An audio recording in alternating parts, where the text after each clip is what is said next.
कल हमने डिस्कस किया किस प्रकार से ईरान ने पाकिस्तान में मौजूद एक आतंकी संगठन जैश अल अदल के ठिकानों पर बमबारी की ड्रोन और मिसाइल की सहायता से। उसके बाद देखो पूरे वर्ल्ड में पाकिस्तान की बेइज्जती हो गई। अब पाकिस्तान ने ईरान में जाके एयर स्ट्राइक्स की हैं। पाकिस्तान का यह कहना है बलूच टेररिस्ट जो बलूचिस्तान को पाकिस्तान से अलग करना चाहते हैं, उन्होंने अपने अड्डे बनाए हुए थे ईरान में और वहां पर हमने एयर स्ट्राइक्स किए हैं फाइटर जेट और ड्रोन की सहायता से। ये एयर स्ट्राइक्स करके पाकिस्तान ने अपनी इज्जत बचाने की कोशिश की है कि देखो ऐसा नहीं कि कोई भी देश हमारे देश में आके बमबारी कर देगा, एयर स्ट्राइक्स कर देगा, हमारी सॉवरेनिटी का वायलेशन करेगा और हम चुप करके बैठ जाएंगे। इस एयर स्ट्राइक के बाद पाकिस्तान ने यह बोला है जो भी देश हमारे एयर स्पेस का वायलेशन करेगा, हमारी सॉवरेनिटी का वायलेशन करेगा, उसको उसकी कीमत चुकानी पड़ेगी। हम जल्दी से रिप्लाई करेंगे और स्ट्रॉन्ग रिप्लाई करेंगे। आप ये मैप देख लीजिए, ईरान ने एयर स्ट्राइक्स की थी पाकिस्तान के कोसब्ज एरिया में, ये देखो ये एरिया, और पाकिस्तान ने एयर स्ट्राइक्स की है सारवान एरिया में। ये बॉर्डर है पाकिस्तान और ईरान के बीच में। ईरान और पाकिस्तान वैसे देखो दोनों ही देश चाइना के साथ अच्छे रिलेशंस शेयर करते हैं। अब टेंशंस आगे बढ़ेंगी, देखो उसकी उम्मीद तो कम है। पाकिस्तान को जवाब देकर अपनी फॉर्मेलिटी पूरी करनी थी और वो पाकिस्तान ने कर दी। लेकिन देखो जब टेंशंस क्रिएट होती है ना दो देशों के बीच में, एस्केलेशन कब किस बात को लेके बहुत ज्यादा बढ़ जाए, हो सकता है कि बॉर्डर पे कोई फायरिंग का इंसिडेंट हो जाए, तो ना ऐसी सिचुएशन में सिचुएशन आउट ऑफ कंट्रोल हो जाती है और टेंशंस लीडर्स के हाथ में भी नहीं रहती, अपने आप बढ़ जाती हैं। कुछ लोग वैसे इसे हमारे विदेश मंत्री एस जयशंकर की जो अभी ईरान में यात्रा थी उससे भी जोड़कर देख रहे हैं। तो इंडिया ईरान रिलेशंस के बारे में भी हम डिस्कस कर लेते हैं। आप जीएस पेपर 2 के इस टॉपिक से आर्टिकल को रिलेट कर सकते हो। हमारे विदेश मंत्री ईरान की यात्रा पर गए थे और काफी सारे इश्यूज को लेकर वहां पे डिस्कशन हुई। जैसे इंडिया ने बताया रेड सी रीजन में मैरीटाइम सिक्योरिटी कंसर्न से इमर्ज होकर आ रहे हैं और चूंकि आरोप ये लगते हैं कि जो हाउथीज हैं वो शिप्स पर अटैक कर रहे हैं, उनको ईरान के द्वारा सपोर्ट किया जा रहा है, तो इसलिए भी विदेश मंत्री का मैरीटाइम सिक्योरिटी को लेकर कंसर्न्स व्यक्त करना इंपॉर्टेंट है। इंडिया ने ईरान को कहा कि आप ये कंसर्न्स एड्रेस कीजिए। Next, Chabahar port development plan. देखो छबार पोर्ट यहां पे ईरान में है जो इंडिया ने डेवलप करवाया है। अब यहां पे ना पोर्ट में एक टर्मिनल है शाहिद बेहेस्ती टर्मिनल। पहले ना इस टर्मिनल पे इंडिया ऑपरेशंस चला के इसके लिए कॉन्ट्रैक्ट ऐसा था कि हर साल रिन्यू करना पड़ता था, बट अब बात हुई है कि एक नया लॉन्ग टर्म एग्रीमेंट साइन करते हैं, ये ईयरली रिन्यूअल वाला नहीं खेलते हैं। नेक्स्ट प्रपोजल आया है जॉइंट ट्रांसपोर्टेशन कमेटी बनाने के लिए। देखो एक चीज मैं आपको बताता हूं, नॉर्थ साउथ ट्रांसपोर्ट कॉरिडोर, इसको लेकर ना काफी समय से बात चल रही है लेकिन कुछ बात आगे नहीं बढ़ रही है। अभी ना जैसे रशिया में माल भेजना हो इंडिया को, यहां से माल जाता है स्वेज कैनल से होके, ये रूट आपको पता है, लेकिन एक शॉर्टकट भी है, ये north south transport corridor Iran central Asia से होता हुआ सीधा रशिया। बट अभी अच्छे से ना ये कॉरिडोर डेवलप नहीं हुआ है। ज्वाइंट ट्रांसपोर्टेशन कमेटी बनेगी इंडिया ईरान के बीच, तो इस कॉरिडोर को इंप्लीमेंट करने की दिशा में हम आगे बढ़ सकते हैं। नेक्स्ट, गाजा में इजराइल के द्वारा जो अटैक किया गया है ना, उसमें बहुत सारे सिविलियंस की जानें गई हैं, ह्यूमैनिटेरियन क्राइसिस पैदा हो गए हैं, तो इसको लेके भी कंसर्न्स व्यक्त किया गया इंडिया के द्वारा विदेश मंत्री की विजिट के दौरान। कुछ और एरियाज ऑफ डिस्कशन जो इंपॉर्टेंट है इंडिया ईरान के बीच में, जैसे देखो टेररिज्म और ऑर्गेनाइज्ड क्राइम से लड़ना, अफगानिस्तान में स्टेबिलिटी और सिक्योरिटी पैदा करना, international trade specially national currencies के थ्रू इसे मजबूत करना। तो ये इन चीजों पे डिस्कशन हुई हमारे विदेश मंत्री की विजिट के दौरान। थोड़ा सा हम ना बैकग्राउंड भी जान लेते हैं, मतलब पास्ट में इंडिया ईरान के रिलेशंस कैसे रहे हैं और क्या क्या चैलेंजेस हैं। देखो हिस्टोरिकल रिलेशंस काफी अच्छे रहे हैं। एंशियंट टाइम्स में इंडस वैली सिविलाइजेशन के दौरान ट्रेड हुआ करता था हमारे कोस्ट और ईरान के कोस्ट के बीच में। उसके बाद 15 मार्च 1950 को फ्रेंडशिप ट्रीटी साइन हुई दोनों देशों के बीच में। तेहरान डिक्लेरेशन साइन हुई दोनों देशों के बीच में, जिसमें यह बोला गया कि इंटरनेशनल ऑर्डर जो है वो प्लूरलिस्टिक होना चाहिए, इक्विटेबल होना चाहिए, कोऑपरेटिव होना चाहिए। ये सारी बातें बोली गई किसमें? तेहरान डिक्लेरेशन में। फिर देखो लोकेशन जो है ईरान की इंडिया के लिए काफी इंपॉर्टेंट है। ईरान के थ्रू हम अफगानिस्तान को एक्सेस कर सकते हैं क्योंकि पाकिस्तान तो हमें जाने नहीं देता। ईरान के थ्रू हम सेंट्रल एशिया को एक्सेस कर सकते हैं। कुछ समय पहले ना एक रेजोल्यूशन आया था यूएस और यूएस के अलाई कंट्रीज के द्वारा लाया गया था यूएन में, इंटरनेशनल एटॉमिक एनर्जी एजेंसी में, ईरान को सेंसर करने के लिए। लेकिन इंडिया ने इस वोटिंग के दौरान एब्सटेन किया। एनर्जी सिक्योरिटी के मामले में भी ईरान इंडिया के लिए इंपॉर्टेंट है। ईरान गैस रिजर्व के मामले में दूसरा सबसे बड़ा देश है और इंडिया को गैस चाहिए, सीधी सी बात है। इकोनॉमिक टाइज की बात करें, इंडिया ईरान के बीच में ना ट्रेड तो देखो उतना ज़्यादा नहीं होता, $2.5 बिलियन 2022 में ट्रेड हुआ। हालांकि पिछले साल की अपेक्षाकृत ये ज़्यादा था, 48% का इजाफा। 2022 में ईरान से इंडिया को कितने का ऑयल प्रोडक्ट्स का एक्सपोर्ट हुआ? $175 मिलियन। इंडिया क्या एक्सपोर्ट करता है ईरान को? Sugar, manmade staple fibres, electrical machinery, artificial jewellery. Import क्या करता है ईरान से? Dry fruits, chemicals, glassware. हाल ही में ईरान ने इंडिया को उन देशों की लिस्ट में शामिल किया जहां से लोग अगर ईरान में आएंगे तो वीजा लेने की आवश्यकता नहीं है ट्रैवल करने के लिए। मतलब हम ईरान में जा सकते हैं बिना वीजा के। कल्चरल टाइज मजबूत है काफ़ी इंडिया और ईरान के बीच में, पीपल टू पीपल टाइज काफ़ी स्ट्रॉन्ग है। इंडिया ने 9 क्लासिकल लैंग्वेजेस में शामिल किया पर्शियन लैंग्वेज को under the new education policy. Challenges क्या क्या है रिलेशंस में? देखो, यूएसए की ना ईरान के साथ नहीं बनती, यही सबसे बड़ा चैलेंज है। नहीं बनती, इस वजह से यूएसए ईरान के ऊपर सैंक्शंस लगा देता है। जैसे छबार पोर्ट है, हालांकि छबार पोर्ट सैंक्शंस के अंदर नहीं आता है, लेकिन फिर भी सैंक्शंस की वजह से ना ट्रेड काफी ज्यादा कम हो जाता है। ईरान डॉलर में ट्रेड नहीं कर पाता, ईरान कहता है हमें रूपी चाहिए नहीं, काफी दिक्कतें आती हैं। नेक्स्ट है चाइना की बढ़ती प्रेजेंस ईरान में। ईरान ने चाइना के साथ ना 25 साल का कॉम्प्रिहेंसिव कोऑपरेशन एग्रीमेंट साइन किया। यूएस के सैंक्शंस को चाइना नहीं मानता। चाइना लगातार ईरान से भर भर के तेल परचेज कर रहा है, जिससे ईरान को यह लगता है कि हमारा ज्यादा अच्छा दोस्त चाइना है, सीधी सी बात है। नेक्स्ट फैक्टर इजराइल है। देखो, इजराइल इंडिया की दोस्ती जहां अच्छी है, बट इजराइल और ईरान दोनों एक दूसरे के नाम धुर विरोधी है, देखना भी पसंद नहीं करते।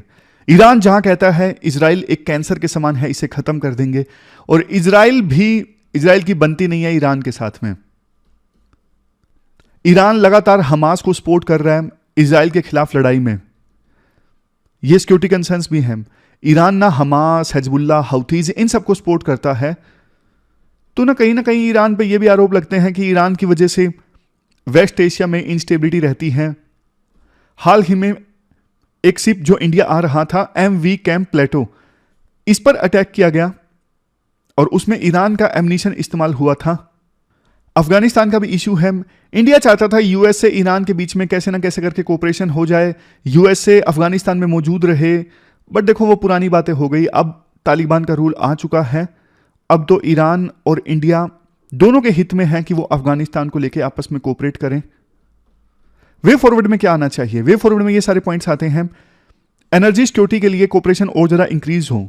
एक पाइपलाइन के लिए ना काफी समय से बात चल रही है, तापी, तुर्कमेनिस्तान, अफगानिस्तान, पाकिस्तान, इंडिया, ये पाइपलाइन, बट ना बात आगे नहीं बढ़ पाई है। काफी सारे कंसर्न्स आते हैं कि कैसे ये पाइपलाइन इस्टेब्लिश होगी, अफगानिस्तान से जाएगी, पाकिस्तान में जाएगी, बीच में तो आतंकवादी इस पाइपलाइन को नुकसान पहुंचा देंगे और इतनी बड़ी इन्वेस्टमेंट खतरे में आ जाएगी। तो इसलिए ना कोई सॉल्यूशन नहीं निकला है इस पाइपलाइन को लेके, लेकिन इंडिया को लीड लेना चाहिए इस पाइपलाइन को इस्टेब्लिश करने के लिए। ट्रेड और ज्यादा इंक्रीज हो। ईरान से हम एग्रीकल्चर गुड्स इंपोर्ट करते हैं, उस पर टैरिफ ज्यादा लगता है, तो ये टैरिफ कम किया जा सकता है प्रेफरेंशियल ट्रेड एग्रीमेंट के अंतर्गत। इसके अलावा और भी कई सारी चीजों को लेकर टैरिफ कम किया जा सकता है ताकि ट्रेड ज्यादा हो। इंफ्रास्ट्रक्चर कोऑपरेशन काफी हो सकता है इंडिया ईरान के बीच में। जैसे देखो, ईरान के पास ना ऑयल और गैस के अच्छे रिजर्व्स हैं, तो ना एक साइट है गैस वाली फरजाद बी, इसको लेके काफी समय बात चली इंडिया और ईरान के बीच में। यहां पे इंडिया इन्वेस्ट कर सकता है। इसके अलावा फर्टिलाइजर इंडस्ट्रीज में ईरान में इंडिया इन्वेस्ट कर सकता है। इंडिया की छोटी छोटी एंटरप्राइजेज छबार इकोनॉमिक फ्री जोन में इन्वेस्ट कर सकती हैं, फर्टिलाइजर प्लांट इस्टेब्लिश करने में, पेट्रोकेमिकल प्लांट इस्टेब्लिश करने में, या तो वो अकेले अपना प्लांट इस्टेब्लिश कर सकती हैं छबार इकोनॉमिक फ्री जोन में, या फिर ईरान की पब्लिक या फिर प्राइवेट कंपनीज के साथ मिलकर जॉइंट वेंचर में भी। इसके अलावा इंडिया ईरान को ना टेक्निकल और इंजीनियरिंग सर्विसेज एक्सपोर्ट कर सकता है। तो ये कुछ एरियाज हैं जहां पे दोनों कोऑपरेट कर सकते हैं। अब लास्ट स्लाइड आती है। टेररिज्म कर्ब करने में दोनों देशों का कोऑपरेशन जरूरी है। कनेक्टिविटी उसको लेके ना थोड़ा ज्यादा एग्रेसिव एक्शन होना चाहिए। अब जैसे international north south transport corridor है, कब से हम बात ही कर रहे हैं ये कॉरिडोर बढ़िया है बढ़िया है बढ़िया है, लेकिन फाइनली स्टार्ट अभी भी नहीं हुआ है ढंग से। नेक्स्ट, अब देखो ब्रिक्स का सदस्य बनने वाला है ईरान, और एससीओ का तो बन ही गया है। दोनों प्लेटफॉर्म्स पर ईरान है, तो दोनों प्लेटफॉर्म्स की मीटिंग के दौरान अच्छे से कोऑपरेशन हो सकता है इंडिया और ईरान के बीच में। तो ये हमने डिटेल से इंडिया और ईरान के बीच में रिश्तों को समझा। चलते हैं आगे। इसके बाद नेक्स्ट आर्टिकल इंडियन एक्सप्रेस में सी राजा मोहन का बदलते वर्ल्ड ऑर्डर से संबंधित है। आप जीएस पेपर सेकंड के इस टॉपिक से आर्टिकल को रिलेट कर सकते हो। क्या कंटेस्ट है? देखो, इस हफ्ते ना 3 समिट्स ऑर्गेनाइज होंगे। ग्लोबल पॉलिटिक्स के लिहाज से देखें तो बहुत इंपॉर्टेंट समिट्स हैं। हर साल वर्ल्ड इकोनॉमिक फोरम का समिट ऑर्गेनाइज होता है जनवरी महीने के अंत में स्विट्जरलैंड के शहर डावोस में। इसके अलावा नैम यानी नॉन अलाइन मूवमेंट और G77, इन दोनों के भी समिट्स ऑर्गेनाइज होंगे युगांडा में, कैंपाला में। देखो, नैम जो बना था कोल्ड वार के दौरान, उन देशों का ग्रुप जो ना यूएसए की साइड थे ना यूएसएसआर की साइड थे, और G77 जो है ये भी बना तो देखो उसी टाइम पीरियड में था 1964 में, लेकिन इसका मकसद अलग था। यूएन में डेवलपिंग कंट्रीज अच्छे से आपस में कोऑपरेट कर सकें और मिलकर अपने इकोनॉमिक इंटरेस्ट को आगे बढ़ा सकें, इस उद्देश्य के साथ यह ग्रुप बना था G77। अभी तो इसमें टोटल 135 देश हैं, 77 देश नहीं है, लेकिन उद्देश्य आप समझ गए होंगे कि डेवलपिंग कंट्रीज यूएन में मिलकर अपने इंटरेस्ट को प्रमोट कर सकें। उस लिहाज से यह G77 ग्रुप बना था। देखो, वैसे तो यह आर्टिकल ना थोड़ा कॉम्प्लेक्स है, लेकिन मैं आपको सिंपल भाषा में पॉइंट्स निकाल के बताता हूं इस आर्टिकल से, ताकि आप आंसर्स में ना यूज कर सको। देखो, हर साल स्विट्जरलैंड के शहर डावोस में ये वर्ल्ड इकोनॉमिक फोरम आयोजित होता है ना। इसमें कौन पार्टिसिपेट करता है? विभिन्न देशों के लीडर्स पार्टिसिपेट करते हैं, बिजनेसमैन पार्टिसिपेट करते हैं। राइटर ना यानी सी राजा मोहन इस आर्टिकल में ना एक टर्म इस्तेमाल करते हैं, वो टर्म है डावोस मैन। फिर से बोलता हूं, डावोस मैन। कौन है ये लोग, कहां से आते हैं? मतलब देखो, ये ना एलीट लोग हैं, अमीर लोग हैं, कैपिटलिस्ट क्लास के, बड़े बड़े इंडस्ट्रीज के मालिक हैं, जो वर्ल्ड इकोनॉमिक फोरम में पार्टिसिपेट करते हैं। उनको नाम दिया जाता है सी राजा मोहन के द्वारा डावोस मैन। अब नाम क्यों दिया जाता है? राइटर कहते हैं, देखो, जब कोल्ड वार चल रहा था ना यूएसए और यूएसएसआर के बीच में, तो ना वर्ल्ड बहुत ज्यादा डिवाइडेड था, बटा हुआ था। मतलब यूएसएसआर के ग्रुप में जो देश आते हैं उनका ट्रेड काफी कम होता था यूएसए और यूएसए के एलाई कंट्रीज के साथ। बट जर्मनी का यूनिफिकेशन हो गया 1989 में, 1990-91 में यूएसएसआर का डिसइंटीग्रेशन हो गया। तो ना उसके बाद कुछ समय के लिए ना वर्ल्ड एकजुट हुआ यूएस की लीडरशिप में, यूएन में भी कोऑपरेशन देखने को मिला। तो 1990-91 के बाद में ना ग्लोबलाइजेशन काफी तेजी से आया। मतलब विभिन्न देशों ने अपने बॉर्डर्स ओपन कर लिए। ओपन करने के बाद में फ्री ट्रेड होने लगा विभिन्न देशों के बीच में। ना सिर्फ सामान बल्कि आइडियाज का आदान प्रदान होने लगा विभिन्न देशों के बीच में। और इन सब की वकालत किसने की? इन सब की वकालत की डावोस मैन ने। यानी वर्ल्ड इकोनॉमिक फोरम में जो ये बड़े बड़े कैपिटलिस्ट क्लास के लोग थे ना, वो भी तो यही चाहते थे ग्लोबलाइजेशन आए, क्योंकि इनको तो फायदा हो रहा था। इनको फायदा इस प्रकार से हो रहा था क्योंकि इनका सामान दूसरे देशों में भी बिकता। तो ग्लोबलाइजेशन देखने को मिला 1990-91 के बाद में। डावोस मैन ने बोला, यही बेस्ट तरीका है वर्ल्ड में पीस इस्टेब्लिश करने का। विभिन्न देशों के बीच में ट्रेड होगा तो विभिन्न देशों के बीच में शांति इस्टेब्लिश होगी, सब कुछ ठीक रहेगा। लेकिन देखो, कुछ सालों तक तो ये आइडियाज चलते रहे, फ्री ट्रेड होता रहा, ग्लोबलाइजेशन फलता फूलता रहा और शांति भी रही। बट ना अब क्या हुआ है, अब आप देख लीजिए, रशिया और यूक्रेन के बीच में युद्ध चल रहा है, इजराइल हमास के बीच में युद्ध चल रहा है। मतलब वर्ल्ड पहले से ज्यादा अशांत है। यानी ग्लोबलाइजेशन के जो आइडियाज हैं कि इससे शांति आएगी, अब वो आइडियाज उतने ज्यादा रेलेवेंट नहीं है पहले की तरह। इवन देखो, युद्ध स्टार्ट होता उससे पहले ही यूएस जैसे देश में ग्लोबलाइजेशन का विरोध स्टार्ट हो गया। आपको याद होगा ट्रंप आए थे, ट्रंप ने अमेरिका फर्स्ट की बात की। ट्रंप ने बोला कि ग्लोबलाइजेशन की वजह से ना हमारे देश में जॉब्स गई हैं, बाहर के देशों से सस्ती लेबर यूएस में आती है, काम करती है, और हमारे देश में जॉब क्राइसिस पैदा हो गए हैं लोकल लोगों के लिए। ट्रंप ने यह भी बोला कि हमारी टेक्नोलॉजी चाइना में जा रही है, चाइना मैन्युफैक्चरिंग ज्यादा कर रहा है, तो चाइना से इंपोर्ट होने वाले माल पर ट्रंप ने ना टैरिफ लगा दिया। यानी कि ग्लोबलाइजेशन का विरोध देखने को मिला वेस्टर्न कंट्रीज से ही, यूएसए से। बाद में हालांकि बाइडेन राष्ट्रपति बन गए, लेकिन देखो बाइडेन भी ना ट्रंप के आइडियाज से बहुत ज्यादा अलग नहीं हुए। उन्होंने भी वही पॉलिसीज जारी रखी कि ज्यादा मैन्युफैक्चरिंग चाइना में नहीं होनी चाहिए। हालांकि कुछ चीजों में बाइडेन के विचार ट्रंप से अलग, जैसे कि ट्रंप तो बात किया करते थे कि क्लाइमेट चेंज कुछ भी नहीं है, वर्ल्ड की जो ऑर्गेनाइजेशंस है इनको इग्नोर मारो, यूएन जैसी ऑर्गेनाइजेशंस को ये बातचीत की दुकान है, बातचीत का अड्डा है, इससे ज्यादा और कुछ भी नहीं है। लेकिन बाइडेन ने कहा कि इंटरनेशनल ऑर्गेनाइजेशंस की रेलेवेंस है, इंपॉर्टेंस है, क्लाइमेट चेंज हो रहा है, इसको एड्रेस करना जरूरी है। लेकिन देखो बाइडेन भी चाइना के अगेंस्ट ही गए। बाइडेन भी चाइना से इंपोर्ट होने वाले माल पर जो टैरिफ लगा रखा था ट्रंप ने, वो बाइडेन ने भी जारी रखा। यानी एक प्रकार से बाइडेन ने भी ग्लोबलाइजेशन के अगेंस्ट ही स्टैंड लिया।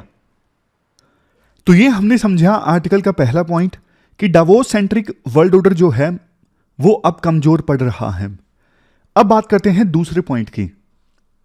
देखो ये दोनों ऑर्गेनाइजेशंस, चाहे वो नैम हो या फिर G77, ये एक प्रकार से है तो डेवलपिंग और गरीब देशों का ग्रुप ही ना। जब भी इन ग्रुप्स की मीटिंग होती है ना, नैम की या G77 की, बोला जाता है कि ये ऑर्गेनाइजेशंस जो हैं ग्लोबल साउथ को रिप्रेजेंट करती हैं, ग्लोबल साउथ के इंटरेस्ट को रिप्रेजेंट करती हैं। क्या ये सच है? देखो नाम नाम के लिए आजकल ना आपको पता है रीजनल ऑर्गेनाइजेशंस बल्कि ज्यादा एक्टिव हैं। रीजनल ऑर्गेनाइजेशंस जैसे देखो आसियान है, अफ्रीकन यूनियन है, ये जो ऑर्गेनाइजेशंस है ना ज्यादा एक्टिव है। इवन इससे भी ज्यादा आप ब्रिक्स देखिए, ब्रिक्स में कई सारे नए मेंबर्स भी अब ऐड होंगे। हालांकि 6 नए मेंबर्स को ऐड होना था, अर्जेंटीना ने जिसमें से मना कर दिया। बट देखो ब्रिक्स ऑर्गेनाइजेशन जो है ये भी यूएस सेंट्रिक जो वर्ल्ड ऑर्डर है ना उसके अगेंस्ट एक अल्टरनेटिव ऑर्डर प्रेजेंट करती है। और इस ऑर्गेनाइजेशन में तो नॉर्थ और साउथ की जो खाई है ना वो भी भर जाती है, क्योंकि नॉर्थ में आता है, ग्लोबल नॉर्थ में आता है रशिया, लेकिन रशिया भी इस ऑर्गेनाइजेशन का पार्ट है, ब्रिक्स का। नेक्स्ट पॉइंट राइटर ये देते हैं, देखो डेवलपिंग कंट्रीज के लिए ना अब एक मौका है, क्योंकि ना वर्ल्ड में एक फाइट चलेगी। फाइट किस किस के बीच में? यूएसए एक साइड, चाइना रशिया दूसरी साइड। सेकेंड वर्ल्ड वॉर के बाद ना यूएसए को सबसे बड़ा चैलेंज मिला है रशिया प्लस चाइना के अलायंस से। और ऐसी सूरत में ना डेवलपिंग कंट्रीज के पास में जबरदस्त मौका है, क्योंकि ना यूएस और चाइना अब ये ना लड़ेंगे आपस में विभिन्न देशों को अपने ग्रुप में शामिल करने के लिए। तो वो देश जिनके पास रिसोर्स है, वो देश जिनकी स्ट्रेटेजिक लोकेशन अच्छी है, उन देशों के तो वारे न्यारे हैं, क्योंकि यूएस उनको पैसे देने के लिए तैयार होगा, इन्वेस्टमेंट देने के लिए तैयार होगा कि आप हमारे ग्रुप में आ जाओ, और चाइना उनको इन्वेस्टमेंट और पैसा देने के लिए तैयार होगा कि आप हमारे ग्रुप में आ जाओ। तो डेवलपिंग कंट्रीज को फायदा होने वाला है काफी ज्यादा। लास्ट पॉइंट राइटर ये कहते हैं, देखो इंडिया और चाइना की अप्रोच किस प्रकार से अलग है। चाइना ये कहता है अभी ना वर्ल्ड ऑर्डर यूएस सेंट्रिक है। इसका मतलब जितनी भी ऑर्गेनाइजेशंस है, जैसे यूएन में यूएस का बोलबाला है, डब्ल्यूटीओ में यूएस का बोलबाला है, आईएमएफ में यूएस का बोलबाला है, मतलब वर्ल्ड ऑर्डर अभी ना यूएस के हिसाब से है। तो चाइना कहता है कि हम इसको रिप्लेस करके अपना वर्ल्ड ऑर्डर स्टैब्लिश करना चाहते हैं, यूएस को रिप्लेस करके। जबकि इंडिया की अप्रोच अलग है। इंडिया इंटीग्रेशन पे फोकस करना चाहता है। इंडिया चाहता है कि नॉर्थ और साउथ वाले देश एक साथ आएं, मतलब गरीब और अमीर देश एक साथ आएं। इंडिया एक ब्रिज का काम करना चाहता है, यूएस और यूएस के अलाय कंट्रीज एक तरफ और ग्लोबल साउथ यानी गरीब और डेवलपिंग कंट्रीज दूसरी तरफ, दोनों के बीच में ना इंडिया एक ब्रिज का काम करना चाहता है। और China US centric world order को रिप्लेस करना चाहता है। यह डिफरेंस है। लास्ट में राइटर ये बोलते हैं, देखो पुराना जो वर्ल्ड ऑर्डर है ना वो तो टूट रहा है, वो ब्रेक हो रहा है, तो अभी जो इमर्जिंग पावर्स है ना, जो धीरे धीरे मजबूत हो रही हैं, इंडिया जैसी पावर्स, वो अब नए वर्ल्ड ऑर्डर को शेप कर रही हैं। तो ऐसी सिचुएशन में ना स्मार्ट डिप्लोमेसी का उपयोग करना जरूरी है। इंडिया जैसे देशों को आइडियोलॉजिकल रिजिडिटी नहीं होनी चाहिए कि हाँ हमारी आइडियोलॉजी ये है, भैया फ्लेक्सिबिलिटी होनी चाहिए, डिप्लोमेसी स्मार्ट होनी चाहिए, ताकि अपने इंटरेस्ट को प्रोटेक्ट किया जा सके इस ट्रांजिशन वाले पीरियड में। ट्रांजिशन वाला पीरियड इसलिए क्योंकि ओल्ड वर्ल्ड ऑर्डर ब्रेक हो रहा है और न्यू वर्ल्ड ऑर्डर आ रहा है। तो ये पूरा आर्टिकल हमने डिस्कस किया, चलते हैं आगे। इसके बाद देखो नेक्स्ट आर्टिकल जो है, अब वैसे तो यूनिवर्सिटीज का रोल जो है वो फेड हो रहा है, इस इशू से संबंधित है, लेकिन थोड़ा एंटी गवर्नमेंट आर्टिकल है। फोल्डर आपको मिल जाएगा कहीं ना कहीं आंसर्स में यूज करने के लिए, जब भी हायर एजुकेशन के बारे में कुछ लिखना हो, यूनिवर्सिटीज के बारे में कुछ लिखना हो, या फिर freedom of speech and expression के बारे में कुछ लिखना हो, तो अपने ढंग से आप पॉइंट्स को यूज कर सकते हो। लेकिन राइटर की टोन जो है थोड़ी एंटी गवर्नमेंट है। जीएस पेपर 2 के इस टॉपिक से आर्टिकल को रिलेट कर सकते हो। राइटर कहते हैं यूजीसी का काम हुआ करता था यूनिवर्सिटीज से कंसल्ट करना एकेडमिक मैटर्स में, बट आजकल ना यूनिवर्सिटीज को कंट्रोल करने लग गया है यूजीसी बहुत ज्यादा। जैसे देखो यूजीसी ने ना हाल ही में यूनिवर्सिटीज एंड कॉलेजेस को आदेश दिया कि आप अपने अपने ऑफिसेज में ना बेटी बचाओ बेटी पढ़ाओ का लोगो लगाइए। सेंट्रल गवर्नमेंट का प्रोग्राम है बेटी बचाओ बेटी पढ़ाओ। इससे पहले आदेश दिया गया था कि आप यूनिवर्सिटीज और कॉलेजेस में ना सेल्फी पॉइंट्स लगाओ। सेल्फी पॉइंट्स में क्या पता लगता, ये पता लगता कि देश कैसे बदल रहा है, क्या कुछ नया हो रहा है, देश की ताकत कैसे बढ़ रही है। सेल्फी पॉइंट पर सेल्फी खींचने से इन चीजों के बारे में यूथ को पता लगेगा, ये उद्देश्य था। लेकिन राइटर कहते हैं ये देखो यूनिवर्सिटीज और कॉलेजेस ना एक प्रकार से सरकार प्रोपेगेंडा फैलाना चाहती है, इन चीजों के थ्रू अपनी वाहवाही करवाना चाहती है। और देखो वैसे सरकार का क्रिटिसिज्म करने वाला कोई भी मामला होता है ना, कोई भी इवेंट होता है, उसे कैंसिल करवा दिया जाता है, या फिर प्रेशर डाल के जो भी उसे ऑर्गेनाइज करते हैं उन पे फाइन लगा दिया जाता है। जैसे एग्जाम्पल के तौर पर IISc में ना एक इवेंट होना था, unlawful prevention and activities act 1967 से संबंधित, लेकिन उस इवेंट को कैंसिल करवा दिया गया IISc में। जेएनयू कैंपस में विरोध करने पर 20-20 हजार का फाइन लगाया गया, बाद में हालांकि उस फाइन को हटा लिया गया। इसके अलावा अशोका यूनिवर्सिटी में हाल ही में 2 प्रोफेसर्स ने ना कुछ रिसर्च पेपर पब्लिश किया था जिसमें सरकार का क्रिटिसिज्म किया गया था, तो उन प्रोफेसर्स को मजबूर कर दिया गया रिजाइन करने के लिए। राइटर कहते हैं देखो यूनिवर्सिटीज जो है ना वो तो freedom of speech and expression का गढ़ है, वहीं पर अगर डिसेंट नहीं होगा तो फिर कहां पे होगा। फर्क नहीं पड़ता देखो इस चीज से कि किस पार्टी की सरकार है, कौन विपक्ष में है। लेकिन एकेडमिक मैटर्स में जब हम बात करते हैं क्रिटिकल एनालिसिस, हम भी आंसर्स लिखते हैं क्रिटिकल एनालिसिस, तो दोनों तरह की पिक्चर्स की हम बात करते हैं। अगर क्रिटिकल एनालिसिस में क्रिटिकल थिंकिंग ही नहीं होगी तो फिर फायदा क्या फिर। लेकिन सरकार अपना बिल्कुल भी क्रिटिसिज्म नहीं सुनना चाहती, सरकार चाहती है सिर्फ वाहवाही हो। देखो ऐसे तो डेमोक्रेसी नहीं चलेगी, ऐसे डेमोक्रेसी नहीं चलेगी। न्यूजीलैंड में तो ना ये बात ना न्यूजीलैंड के संविधान में लिखी गई है कि यूनिवर्सिटीज में freedom of speech and expression होगा, बट हमारे देश में ना यूनिवर्सिटीज में freedom of speech and expression होगा सीधा सीधा नहीं लिखा हुआ। हमारे तो सीधा संविधान में फंडामेंटल राइट है कि freedom of speech and expression का अधिकार सबको है। हाँ कुछ एक्सेप्शंस जरूर हैं, जैसे देखो देश की सोवरेनिटी, इंटीग्रिटी ये सब खतरे में हो तो freedom of speech and expression को स्टिफल किया जा सकता है, इसको दबाया जा सकता है, दूसरे केसेस में नहीं। बट हमारे देश में तो ना freedom of speech and expression को दबाना बहुत आम हो गया है, कॉमन हो गया है। कई बार तो इवन सेडिशन का एक्ट लगा दिया जाता है इस नाम पे कि आपने 2 धर्मों के बीच में लड़ाई करवाई है, 2 समुदायों के बीच में आपने लड़ाई कराई है, आपने नफरत फैलाई है। इन सब सेक्शंस, इन सब इश्यूज का इस्तेमाल करके बड़े बड़े सेक्शंस लगा दिए जाते हैं यूनिवर्सिटीज में। तो ना लोग अब बच्चे डरने लगे हैं, प्रोफेसर डरने लगे हैं, कोई नहीं बोलता। देखो नए आइडियाज ना तभी निकल के आते हैं जब एक ऐसा इकोसिस्टम बने, ऐसा इन्वायरमेंट बने कि सभी ना खुल के अपने आइडियाज को प्रकट करें। जेएस मिल की एक बात है, अगर देखो 100 लोग एक तरफ हैं और 1 लोग एक तरफ हैं, तब भी 1 लोग को, जो 1% 100 लोगों के खिलाफ है ना, उसे बोलने का मौका दिया जाए। क्योंकि ना हमें पता नहीं है कि सच कहां से सामने आ जाए। अगर सारी दुनिया अगेंस्ट है, एक बंदा खिलाफ है तो उसे भी बोलने का मौका दिया जाएगा ना, या तो उसे रियलाइज हो जाएगा कि मेरी बात गलत है, अगर उसकी बात सही है तो सच सामने आ जाएगा। समझ गए? तो freedom of speech and expression का राइट इंश्योर करके ही दुनिया प्रोग्रेसिव बनती है, दुनिया आगे बढ़ती है।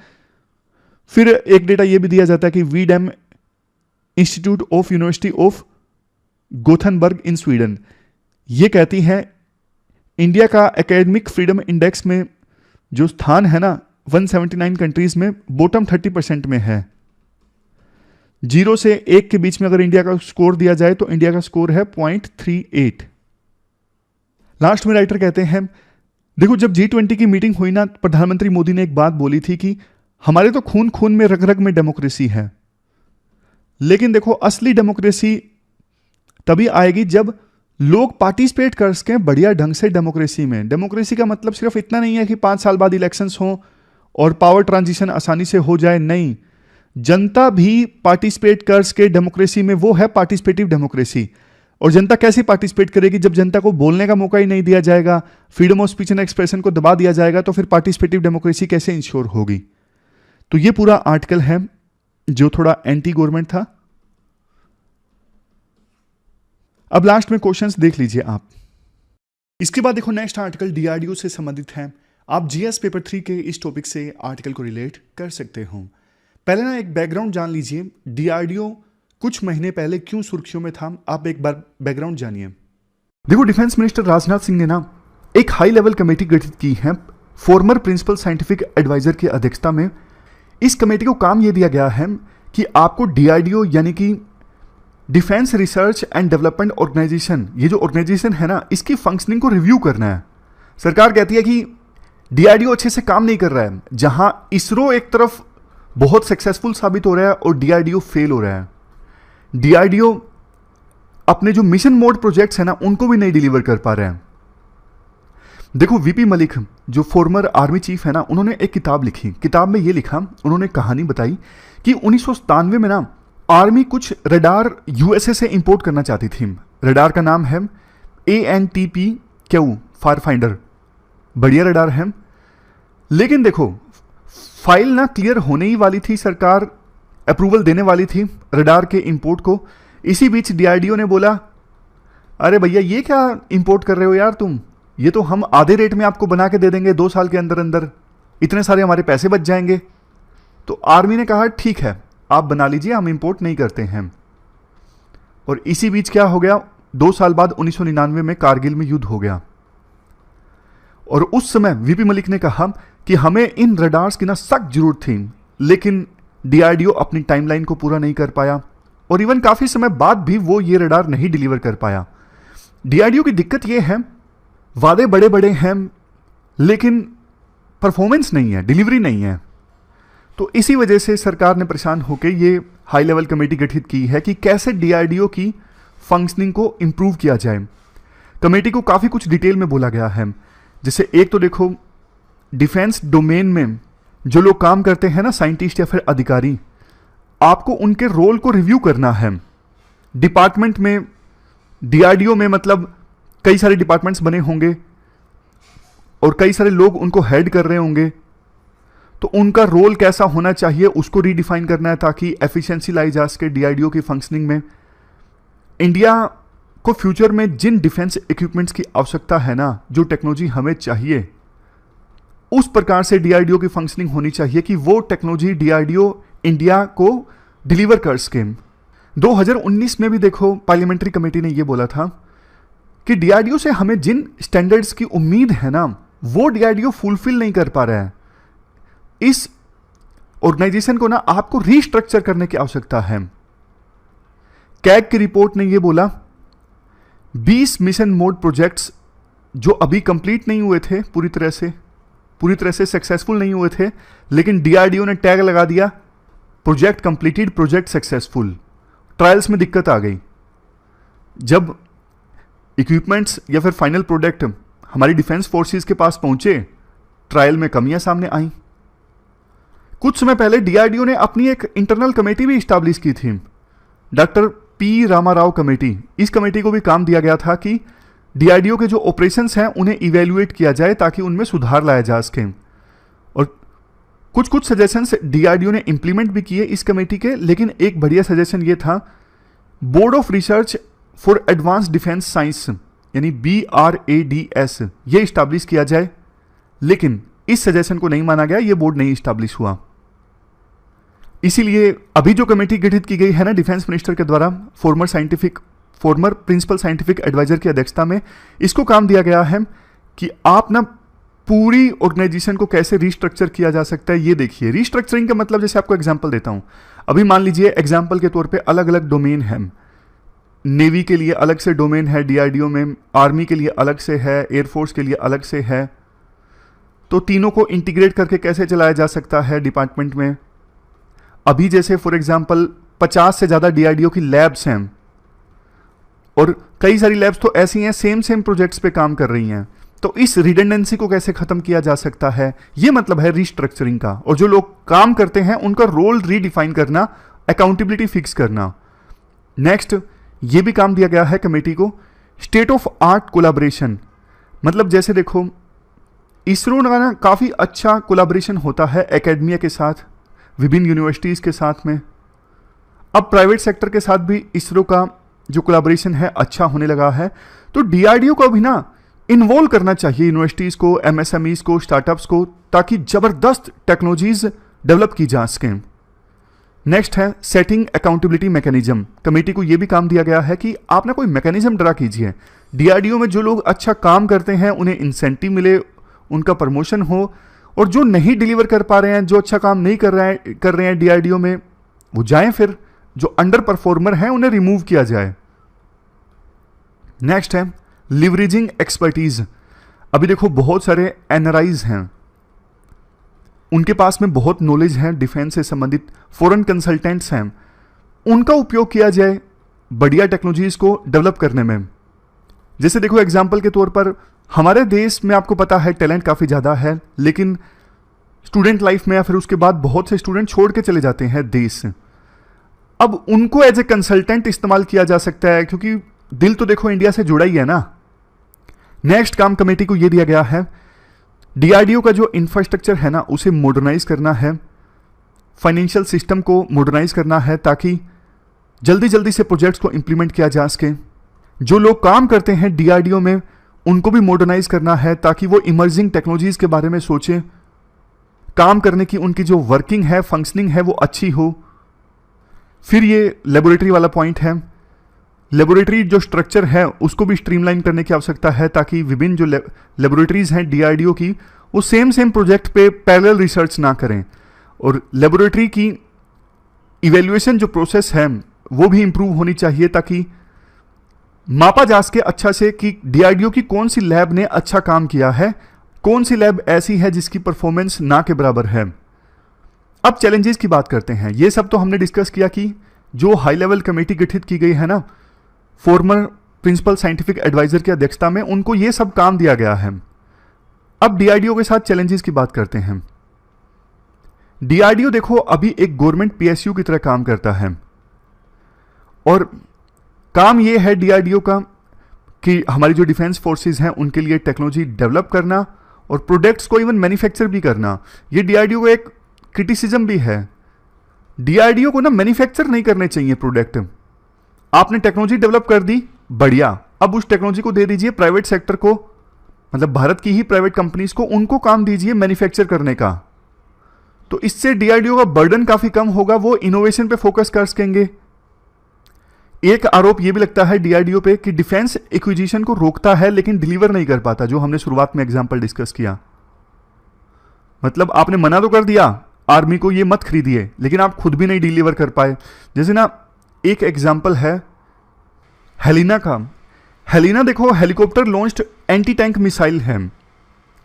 अब देखो इसके लिए ना टाइमलाइन रखी गई थी दिसंबर 2010 में, दिसंबर में इसे डिलीवर करना था डीआरडीओ को, लेकिन 2022 में जाके इसे सक्सेसफुली टेस्ट किया गया। अब देखो टाइमलाइन जब इतनी ज्यादा ब्रीच होती है ना, होता क्या है 2010 तक तो ये मिसाइल अच्छी रही होगी हेलिना, अभी तक तो आउटडेट भी हो चुकी होगी। कई बार पता क्या होता है, जैसे कोई प्रोडक्ट डिलीवर करना था इसरो को 2015 में, उस समय डिफेंस फोर्सेस ने बोला था कि ये आप तब डिलीवर कर देते तो वो बेस्ट होता, बट आपने इसे डिलीवर किया 10 साल बाद 2025 में। अब तक तो टेक्नोलॉजी भी पुरानी हो गई है ना इस प्रोडक्ट की, अब तो नई टेक्नोलॉजीज आ चुकी हैं, तो अब जो आपने ये डेवलप किया है 10 साल बाद इसका कोई यूज ही नहीं है। इसरो का देखो ये भी कहना है कि यार हम क्या करें, हमें फंड्स ही नहीं देते, जब हमारे पास बजट नहीं होगा तो फिर हम कैसे रिसर्च करेंगे, इसीलिए टाइमलाइन ब्रीच हो जाती है क्योंकि हमारे पास उतना बजट ही नहीं होता। हम अगले साल के बजट के ऊपर डिपेंड हो जाते हैं कि इस साल का बजट तो खत्म हो गया, अगले साल बजट मिलेगा तब उस प्रोजेक्ट को कंटिन्यू करेंगे। नेक्स्ट है इनएडिक्वेट प्रोडक्शन आउटपुट। देखो डीआरडीओ अगर डिलीवर करता तो हमारा जो आवश्यकता है ना डिफेंस फोर्सेस को इक्विपमेंट्स की, 70% जो नीड्स है ना डिफेंस फोर्सेस की वो इंपोर्ट ना करते। अगर डीआरडीओ डिलीवर करता तो ये सबसे बड़ा सबूत है डीआरडीओ नहीं डिलीवर कर पाया है कि आज भी डिफेंस रिक्वायरमेंट का 70% हम इंपोर्ट ही करते हैं। सिप्री रिपोर्ट है, इसका ये कहना है 2018 से लेकर 22 के बीच में इंडिया वर्ल्ड का सबसे बड़ा आर्म इंपोर्टर रहा, देख लो। नेक्स्ट पॉइंट ये है डीआरडीओ के जो प्रोडक्ट्स है ना वो बढ़िया क्वालिटी स्टैंडर्ड्स को मीट नहीं करते हैं। पिछले 15 सालों में ना आर्म्ड फोर्सेस ने डीआरडीओ के 70% जो प्रोडक्ट्स हैं ना रिजेक्ट कर दिए हैं, ये बोल के अरे इनकी क्वालिटी अच्छी नहीं है।